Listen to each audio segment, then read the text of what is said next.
नमस्ते दोस्तों, welcome to my channel कहानी मनिका की जुबानी। आज की कहानी का नाम है बहू की मासूमियत और सास की सलाह। राधिका शादी करके अपने ससुराल पहुंची। वो नए माहौल में खुद को ढालने की कोशिश करने लगी। उसके पति राजीव बहुत ही सुलझे हुए इंसान थे। वह अपनी पत्नी को बराबर का दर्जा देते थे। राधिका की सास सरला जी का स्वभाव भी बहुत ही विनम्र था। राधिका के ससुर ने भी यह सोच लिया था कि यह मेरी बहू नहीं, बेटी ही है। लेकिन राधिका ससुराल को लेकर पूर्वाग्रहों से ग्रसित थी। उसे डर लगता था कि अगर उससे ससुराल में कोई गलती हो जाएगी तो उसे बहुत ताने सुनने पड़ेंगे। वह ससुराल में सबका दिल जीतने के लिए जी तोड़ कोशिश कर रही थी और हमेशा घबराई सी रहती थी, कहीं उससे कोई गलती न हो जाए।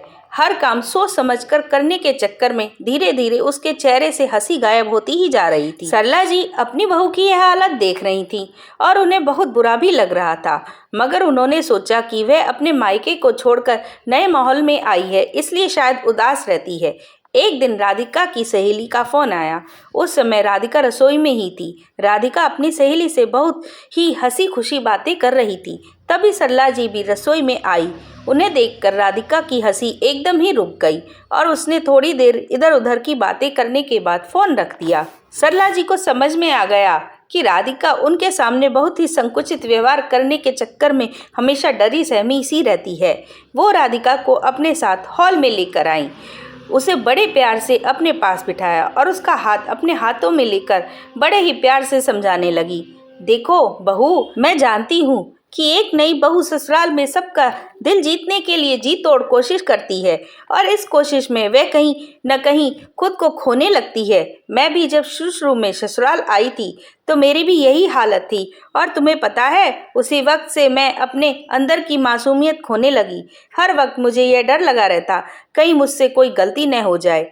इस चक्कर में मैं खुद खुश ही नहीं रहती थी। लेकिन धीरे धीरे मुझे समझ में आया ससुराल के सभी सदस्य भी अपना ही परिवार हैं, तो इतना तनाव लेने की क्या जरूरत है। इसी तरह मैं तुम्हारी भी वही हालत देख रही हूँ। मुझे लगता है सबको खुश रखने के चक्कर में तुम अपने अंदर की मासूमियत को खो रही हो। बेटा, हम लोगों से इतना डरने की जरूरत नहीं है। तुम खुलकर अपना जीवन जियो और हमेशा खुश रहो। और याद रखो, वक्त के साथ जिम्मेदारियां तो बढ़ती ही जाएंगी, पर अगर तुम सचमुच खुश रहना चाहती हो ना, तो अपने अंदर की मासूमियत को कभी खत्म न होने देना। अपनी सास की बातें सुनकर राधिका के मन में सारा डर निकल गया। आज कई दिनों बाद वह खुद को बहुत हल्का महसूस कर रही थी। खुशियों के मारे उसकी आंखें छलक आईं। इतने दिनों से जो तनाव का आवरण ओढ़े वह जी रही थी, वो सब आंखों के आंसुओं के रूप में बहने लगा। वो भावुक होकर अपनी सास से बोली, मैं बहुत किस्मत वाली हूँ जिसे आप जैसी सास मिली है, जो अपनी बहू के बारे में इतना सोचती है।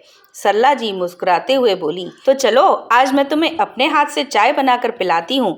सरला जी की बातों से राधिका का चेहरा खिल उठा था और सरला जी भी आज बहुत खुश थी, क्योंकि उन्होंने अपनी बहू की मासूमियत को खोने से बचा लिया था।